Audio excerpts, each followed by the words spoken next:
Descartando a velha consciência. Desde o momento em que abrimos um livro da verdade, independente da escola da verdade, e desde o momento em que começamos a ler, o velho começa a morrer e o renascimento do novo homem começou. Pessoal, para a gente poder ter uma visão mais clara e real sobre esses assuntos que o Joel Goldsmith está trazendo neste trecho, mais uma vez o mestre Gualberto está aqui conosco. Gratidão, mestre, pela presença. Mestre, hoje nós temos uma pergunta de um membro aqui no canal. Inclusive, antes de fazer a pergunta do membro, quero deixar esse convite. Para você que deseja se aprofundar nesses conteúdos, existe agora a área de membros, com vídeos exclusivos, shorts exclusivos e outros benefícios. Para se tornar membro, basta clicar aqui no botãozinho Seja Membro ou Participe e já ter acesso a esses conteúdos exclusivos. A pergunta deste membro, mestre, é a seguinte: o que significa realmente olhar para o sofrimento? Ô Gilson, nós não sabemos olhar para as coisas. Como elas acontecem. Nós não sabemos nos situar com elas. Nós não sabemos ter uma aproximação sem esta separação. Quando não temos esta separação, que é a separação entre esse que olha e aquilo que está sendo visto, nós temos a verdade do olhar. Nós temos a verdade do perceber. A verdade do constatar. A verdade é que nós olhamos sempre a partir desta separação, desta divisão. Isso não é olhar. Isso é observar a partir do eu, do observador. Então nós temos que investigar isso, compreender isso, esclarecer isso. Por que não sabemos lidar com a dor? Por que não sabemos lidar com o sofrimento? Porque não sabemos nos aproximar sem a separação, sem a divisão. Na vida, as coisas acontecem como elas acontecem. Mas nós temos uma forma de nos aproximarmos da vida a partir do que deveria ser, de como poderia ter sido, ou de como será. Então, repare, nós temos aquilo que aqui está presente, exatamente como isso é. Mas nós temos uma ideia de como isso deveria ser. Então, não sabemos olhar para o sofrimento.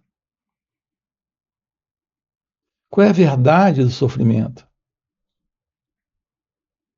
Veja, há dois níveis bem distintos no que diz respeito à questão do sofrimento. Nós temos o sofrimento como, por exemplo, uma dor física. E nós temos o sofrimento como uma dor psicológica. Aquilo que, em geral, nós chamamos de sofrimento é a presença de um modelo psicológico de dor. Nesse modelo psicológico, nós nos posicionamos em separação, em dualidade. Então, quando você tem uma dor física no seu pé, ou na sua mão, ou no braço, ou em alguma parte do corpo, isso é algo pontual no corpo, naquele lugar, naquela região. Mas quando você se separa dessa dor para resistir a ela, para psicologicamente rejeitar a dor, lutar contra a dor, para alimentar pensamentos sobre ela. Em geral, é assim que fazemos ao lidar com a dor física. Assim estabelecemos nesta dor a presença do sofrimento psicológico. E nós fazemos isso o tempo todo em nossa relação com a vida como ela acontece. Não apenas com a dor física, nós estamos trazendo constantemente para esse momento, esse elemento que se separa para conflitar com o que é, para rejeitar o que é, para brigar contra o que é.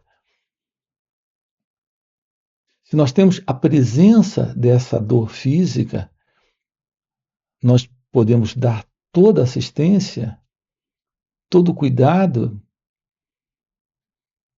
que o corpo precisa, sem colocarmos dentro dessa experiência esse elemento, que é o experimentador, que é o observador, que se separa rejeitando, lutando contra. Quando fazemos isso psicologicamente, nós transformamos esse momento em um momento de sofrimento psicológico. Assim, nós temos a dor física e temos a dor emocional, e fazemos a mesma coisa com essa dor emocional, com essa dor psicológica. Nós colocamos uma identidade presente para rejeitar essa dor, para lutar contra ela. Assim, não sabemos, de fato, olhar para o sofrimento. Então, o que é a presença do sofrimento em nós?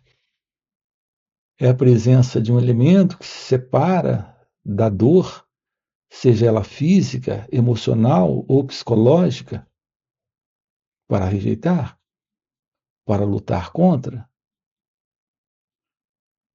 Veja, uma coisa é trabalhar isso para o fim desta psicológica condição de sofrimento. Outra coisa é rejeitar a dor, se opor à dor, criar um conflito nesta separação entre esse eu, esse mim, e a presença do desconforto, a presença da dor. Então, de fato, nós não sabemos olhar para esse momento, olhar para esse instante, sem esta separação, sem esta divisão, sem esse conflito, sem esse sofrimento. Portanto, o que é olhar para o sofrimento? É se tornar ciente de que aquilo que aqui está presente é a dor. Por que transformar essa dor em um modelo psíquico de sofrimento para este eu? Mas é o que nós temos feito. Portanto, será que podemos nos libertar dessa dor? Veja, quando não colocamos uma identidade presente nessa experiência, nós temos o experimentar, mas não temos mais o experimentador. O que é olhar sem o observador? O que é perceber sem o percebedor? Nós não sabemos. Sim, nós temos alguns momentos em que olhamos sem interferir com a experiência. Em alguns instantes na vida, você vive um momento de experimentar sem o experimentador. Na verdade, os momentos sublimes na vida são os momentos livres do experimentador,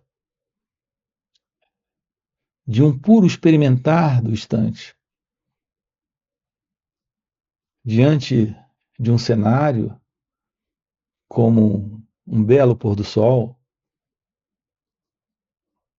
ou diante de um cenário como o amanhecer, ali, na beira de uma praia, olhando para o mar. Diante desse cenário, a mente se aquieta, o cérebro silencia e ocorre algo bem interessante.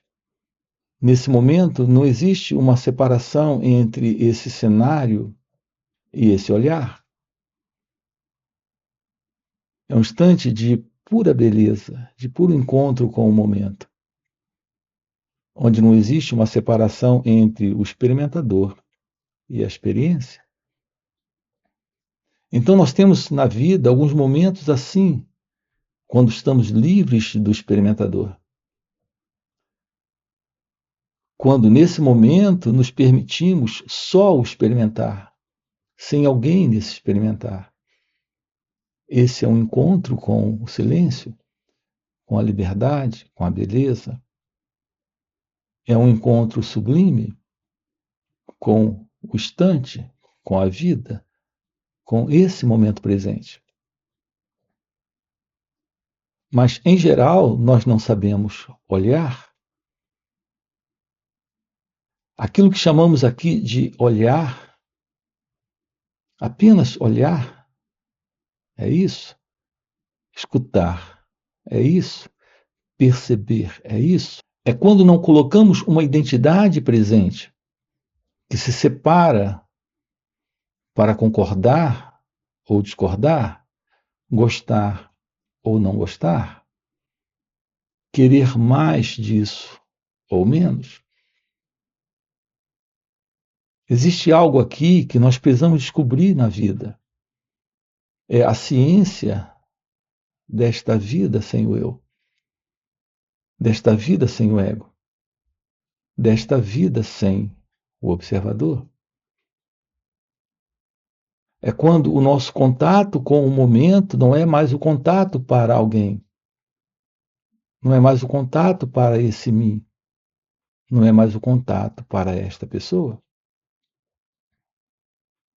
Enquanto estivermos mantendo esse mim, esse eu, esse alguém, essa pessoa, haverá esta separação. E nela o conflito, e nesse conflito o sofrimento para o eu. Então, o que é olhar para o sofrimento? Veja, a presença do sofrimento requer a presença desse que sofre. Será que podemos romper com o sofrimento psicológico? O rompimento com o sofrimento psicológico requer a presença de um olhar sem o experimentador. Isso é o fim do sofrimento psicológico. Então nós temos a dor, mas não temos mais o sofrimento. Será que podemos entrar num contato direto com a vida sem o experimentador? Observe que o prazer, assim como a dor, é parte da vida. Mas quando colocamos uma identidade presente na dor, temos a presença do sofrimento psicológico. Quando colocamos uma identidade presente no prazer, temos a ilusão da continuidade desse eu no desejo. E tudo isso é parte de uma condição psicológica, basicamente, de sofrimento. Um trabalho direto em direção à real libertação nesta vida, ao real fim do sofrimento nesta vida, requer a compreensão de nós mesmos. A compreensão desse eu, desse mim, desse elemento que olha a partir do passado. E como olha a partir do passado, não é o verdadeiro olhar, não é o verdadeiro perceber. No pensamento, a pessoa presente está olhando a partir dos critérios do que deveria ser, do que não poderia ser, ou de como seria. Isso altera por completo a visão da realidade do momento, porque essa é a visão particular desse centro falso, que é o eu, o ego.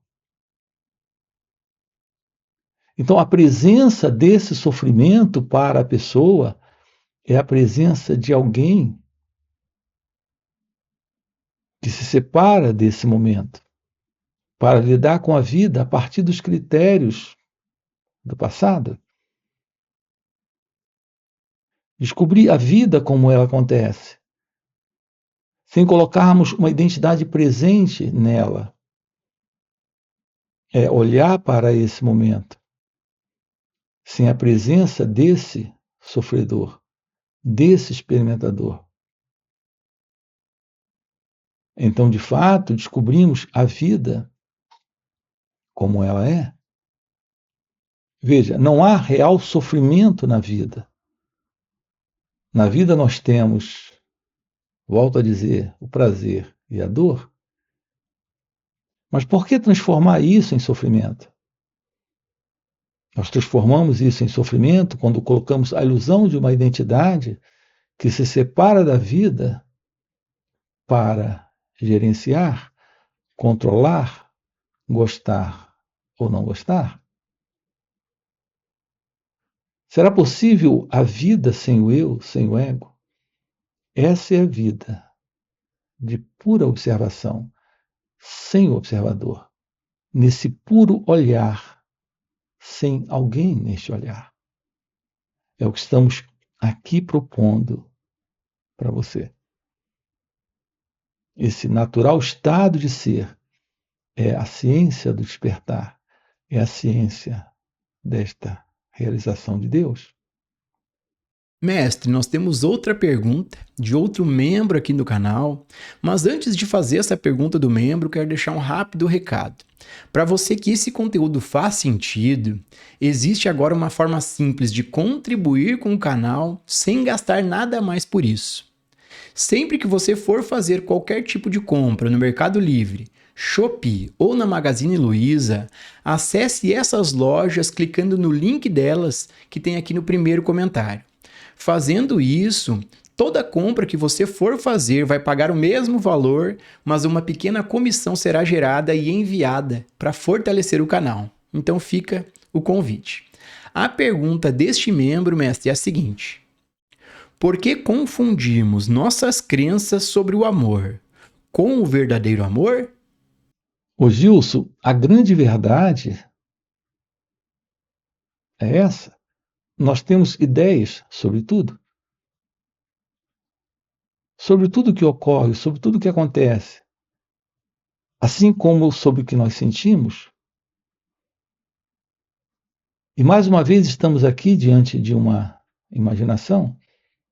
Nós não sabemos o que é o amor, assim como não sabemos o que é o sofrimento, como acabamos de colocar. Nós não entramos no contato direto com o sofrimento sem eliminar esta divisão entre esse que sofre o sofrimento, para ficarmos diante do sofrimento sem esse que sofre. Assim como não sabemos o que significa estar diante de um sentimento sem uma identidade para particularizar esse sentimento e transformar esse sentimento em prazer. Em geral, é isso que nós chamamos de amor. Nós não sabemos o que é o amor.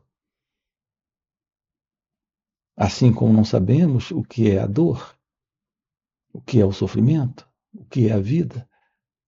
Porque estamos sempre colocando uma identidade presente para avaliar isso com base nos critérios do pensamento. Isso distorce por completo a realidade do instante, a realidade do momento, a verdade daquilo que aqui está presente. Descobrir a verdade do amor é descobrir aquilo que aqui está presente quando o eu não está, o ego não está. Quando esse elemento que surge para ser o experimentador desse momento não está. Então, esse instante se revela como um puro experimentar, um perceber, um compreender. Então, sim, se revela algo além do eu, além do ego, além desse elemento que se separa o tempo todo para fazer suas avaliações. É quando se torna possível descobrir a verdade sobre a dor, a verdade sobre o sofrimento, a verdade sobre o amor. E quando há esta ciência da verdade, temos a libertação, porque estamos diante da vida. Diante da vida sem o eu, sem o ego. Mas aquilo que nós chamamos de amor, linkado a desejo, apego, busca por mais, dependência, medo, sofrimento. Em geral, o que chamamos de amor é satisfação, prazer. Mas o que temos por detrás de tudo isso, nós nunca investigamos. O que há por detrás de tudo isso é a ilusão de uma identidade, querendo continuidade naquilo que essa entidade, que é o eu, chama de amor, mas na verdade é dependência, o que gera, de fato, ciúme, apego, desejo e medo. O rompimento com esta condição requer a investigação da natureza do eu, da natureza desse mim, da natureza desta pessoa. Por isso, nós precisamos compreender a verdade sobre quem nós somos. Precisamos nos aproximar da ciência de ser, da ciência da meditação. Precisamos investigar a verdade sobre esse eu. Precisamos descobrir a realidade da vida, a realidade de Deus. Essa é a presença da beleza, essa é a presença do amor, essa é a presença da verdade. E para você que está acompanhando o vídeo até o final e deseja realmente se aprofundar nessas verdades, fica o convite para participar dos encontros intensivos de final de semana que o Mestre Gualberto proporciona. Esses encontros são muito mais transformadores do que esses vídeos aqui no YouTube. Primeiro, porque o mestre responde ao vivo as nossas perguntas, e segundo, e muito mais impactante, é que, pelo mestre já viver nesse estado desperto de consciência, ele compartilha ao seu redor um campo de presença, um campo de poder, de energia e graça. E nesses encontros a gente acaba pegando uma carona nesse campo de energia do mestre.